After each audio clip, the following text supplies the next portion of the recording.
미세지방 이식을 했을 때 너무 과해 보일까봐 나노펫을 하는 거고요. 그런 부위는 굉장히 특정되게 되죠. 하지만 그럼에도 불구하고 지방 이식을 계속 또 할 수밖에 없는 이유는 이렇게 꺼진 부위에 대한 볼륨을 높이는 방법이 잘 없다는 거예요.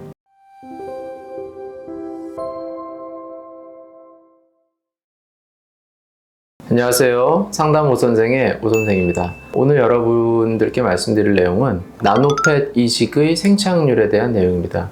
나노펫이라고 하는 것은 우리가 일반적으로 지방 이식이라고 할 때 사용하는 그 지방은 미세 지방으로 보시면 됩니다. 그래서 영어로 마이크로팻을 이제 우리말로 미세 지방이라고 하고 있고요. 그런데 거기에 대해서 이제 조금 더 다른 개념으로 나온 게 초미세 지방이라고 할 수 있는 이 나노팻이라는 개념입니다. 마이크로보다 더 작은 어떤 입자의 크기를 갖는 그 지방이다. 그래서 이제 나노팻이라는 말을 쓰는 거고요. 나노팻 이식에 대해서 말씀을 드리려고 하는데요. 나노팻과 그 미세 지방은 생착률의 느낌이 좀 다릅니다.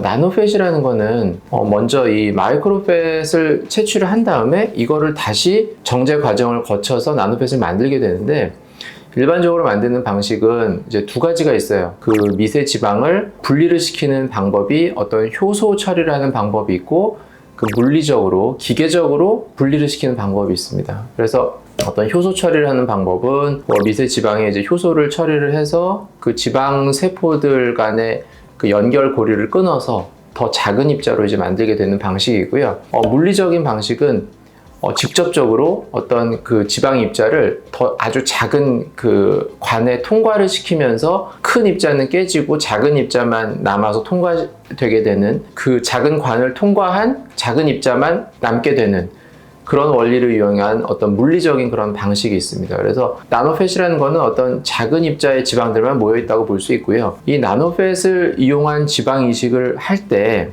어떤 생착률을 보게 되면 미세 지방은 당연히 입자가 크니까 생착이 되는 그 율에 따라서 그에 따른 볼륨 효과가 당연히 크게 됩니다. 그런데 나노팻이라는 거는 일단 입자가 굉장히 작아요. 나노팻이 잘 살더라도 생착이 잘 되더라도 그에 따른 볼륨 효과는 사실은 굉장히 작다고 볼 수 있어요. 지방 이식에서 생착률이 중요한 이유는 볼륨 효과가 얼마나 좋으냐 때문에 생착률이 중요한 거거든요. 우리가 지방 이식을 하는 이유는 꺼져 있는 곳을 키워주기 위해서, 뭔가 채워주기 위해서 지방 이식을 하는 거고요. 그러다 보니까 지방 이식을 하고 나서 얼마나 볼륨감이 좋아졌는지가 사실 가장 중요한 거거든요. 그러니까 생착률이 좋을수록 당연히 볼륨감이 좋은 거고요. 그런데 나노팻은 개념이 다른 거예요. 어떤 볼륨감을 좋게 하려고 하는 지방 이식이 아니라는 거죠. 생착률보다는 오히려 반대로 울퉁불퉁한 그런 부작용을 안 생기게 하는 것이 더 중요한 지방 이식이라고 볼 수가 있는 거예요. 개념 자체가 좀 다르죠. 우리가 볼륨을 좋게 할 때는 그냥 미세 지방 이식을 하면 돼요. 굳이 나노팻, 초미세 지방을 이식을 하는 이유는 미세 지방 이식을 했을 때 너무 과해 보일까봐, 너무 울퉁불퉁하게 튀어나와 보일까봐 나노팻을 하는 거고요. 그런 부위는 굉장히 특정되게 되죠. 굉장히 어떤 특정 부위에만 이 나노팻을 사용하는 거예요.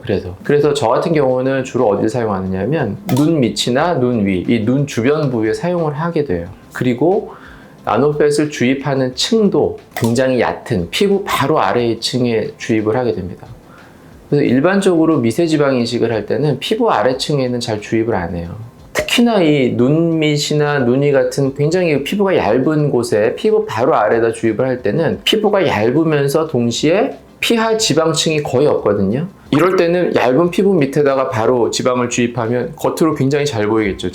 주입된 지방이 잘 보이기 때문에 그럴 때는 일반 그 미세지방 이식은 잘 사용을 못 하는데, 그럼에도 굳이 지방을 넣어서 이 눈 위나 눈 밑에 어떤 부분에 대해서 개선을 위해서 이 지방 이식이 필요하게 된 거고요. 그래서 볼륨 효과보다는 오히려 부작용이 생기는 것을 방지할 수 있는 개념의 지방 이식이 필요하게 된 거예요. 그래서 이 나노팻이라는 게 나온 거고, 나노팻의 특징은 볼륨 효과가 별로 없는 게 특징이에요.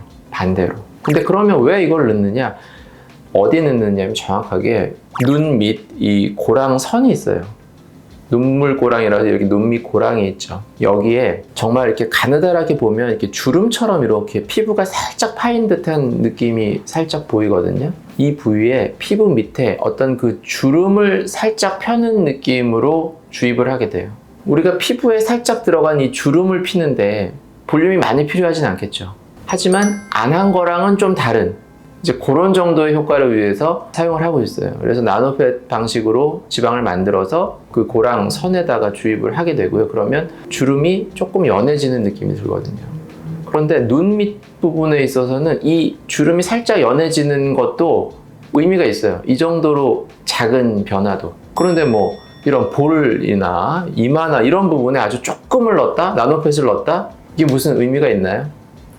전혀 어떤 볼륨감을 주지 못하거든요. 그러니까 그런 거에 대한 의미는 별로 없어요. 그래서 어떤 특정 부위, 그리고 눈 위에 눈꺼풀이 이렇게 꺼져 있잖아요. 어떤 꺼진 눈에 약간 볼륨감을 줄 때, 이럴 때도 피부 바로 밑에 층에도 살짝 넣게 되거든요. 생착률이 중요한 게 아니라 오히려 너무 생착이 많이 돼서 울퉁불퉁해지는 것을 막기 위한 목적으로 나노펫을 사용하고 있습니다. 그래서 미세 지방에 비해서 생착률이 더 낮을 수 있다고 얘기를 하는 이유는 생착률을 사실 정확하게 비교를 한 건 아니에요.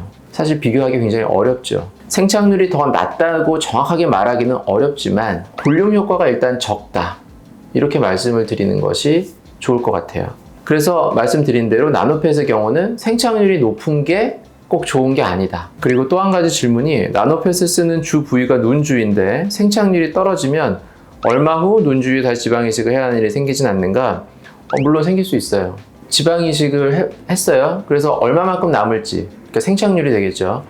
이게 얼마나 될지는 몰라요. 미리 알 수 있는 방법은 없어요.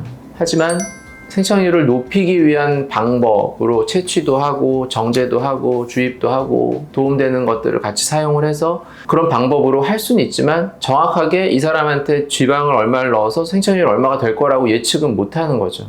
사람마다 다를 수도 있는 부분이고, 일단 그거는 결과를 보는 수밖에 없는 거예요. 원래 지방 이식이라는 수술 자체가 그런 수술이에요. 하지만 지방 이식이 필요로 하는 곳은 얼굴, 특히 얼굴 쪽에 이제 사용을 할 때 어떤 볼륨을 높이기 위한 방법으로 사용을 하는 거잖아요. 근데 볼륨을 높이기 위한 방법에는 뭐 그전에도 말씀드렸듯이 지방 이식 아니면 필러, 두 가지밖에 없는 거예요. 어떤 뼈 쪽에 높이는 그런 보형물을 삽입하는 방식을 빼고 어떤 살, 이런 피부, 피하 지방 이런 층에서 어떤 그 연부 조직의 볼륨을 증대시키는 방법은 사실 지방 이식 아니면 필러거든요. 근데 필러와 지방 이식은 차이가 있고 장단점이 물론 있죠. 그러니까 그만큼 어떤 볼륨 효과를 위해서는 지방 이식이라는 거를 안 쓰기가 어려운 상황인 거예요. 필러는 또 필러대로 또 어떤 이물질에 대한 그런 또 특징 같은 부분들이 있거든요. 그러니까 지방 이식도 너무 다 모든 100% 만족스러운 건 아니지만 어쩔 수 없이 지방 이식이라는 거를 사용을 해야 되는 거죠. 볼륨이 너무 꺼진 경우에 있어서는. 그래서 그것을 가장 안전하고 효과적으로 사용하기 위한 방법들을 연구하고 발전을 시켜오고 있는 거고요. 지방 이식의 단점이라면 가장 큰 것 중에 하나가 염증이 생기는 거거든요. 우리가 일반적으로 수술을 할 때는 조직을 째고 박리를 하고 아무리 해도 염증이 잘 생기지 않아요. 다 혈관이 연결이 돼 있잖아요. 여기를 째도 다 주변에서 혈관이 연결이 돼서 염증에 대한 그런 면역력이라든지 또 뭐 항생제를 투입을 하면 그게 다 그 부위까지 잘 전달이 되고 이런 것 때문에 염증이 잘 생기지 않는다고요. 수술을 하고 나서. 하지만 지방 이식은 그 지방세포가 완전 분리된 상태로 주입이 되는 거죠. 그러니까 하고 나서 바로 주입된 상태에서는 사실은 약간 이물질 같은 느낌으로 봐도 되는 거예요. 그러니까 그 부분에 어떤 뭐 염증이 생길 만한 그런 일이 있을 때는 굉장히 염증이 잘 생길 수 있는 거죠. 근데 물론 이제 시간이 지나서 혈관이 연결돼서 그 다음부터는 이제 어느 정도 안정이 되겠죠. 그러니까 그런 어떤 단점들이 있지만 그 생착률에 따라서 내가 원하는 만큼의 볼륨이 안 될 수도 있는 거고 뭐 더 많을 수도 있고 적을 수도 있고 정확하게 측정이 안 되는, 정확하게 예측이 안 되는 이런 단점도 있죠. 하지만 그럼에도 불구하고 지방 이식을 계속 또 할 수밖에 없는 이유는 이렇게 꺼진 부위에 대한 볼륨을 높이는 방법이 잘 없다는 거예요. 그래서 어쩔 수 없이 지방 이식을 하는 거예요. 그러면 이왕 필요해서 하는 김에 잘하자 이거죠. 최대한 그런 부작용을 예방하고 주입하는 그런 양에 대해서도 충분히 미리 예측을 해서 안전하게 시행을 하자 이렇게 하는 게 이제 제가 말씀드리는 거고요. 나노펫은 사용하는 목적 자체가 어떤 볼륨감을 높이기 위한 것보다는 오히려 울퉁불퉁하게 너무 많아서 너무 과하게 되어서 울퉁불퉁하거나 티가 나 보이는 것을 막고자 하는 목적으로 사용을 한다. 이제 이렇게 보면 되고요. 나노펫이 좋다고 생각을 하셔서 나는 지방 이식하는 나노펫으로 해주세요. 이런 분도 있어요. 볼륨을 위해서는 일반 미세 지방 이식을 하는 거예요. 그리고 나노펫은 특별한 목적을 위해서 사용하는 거다. 이렇게 말씀드릴 수 있겠습니다. 네, 지금까지 나노펫 이식의 생착률에 대해서 말씀드렸습니다. 나노펫에 대한 어떤 전반적인 개념, 어떤 때 사용하면 좋은지 이런 것에 대해 말씀드렸고요. 더 궁금하신 점 있으면 댓글 남겨주시면 제가 직접 답변 달아드리도록 하겠습니다. 지금까지 상담 오선생의 오선생이었습니다. 감사합니다.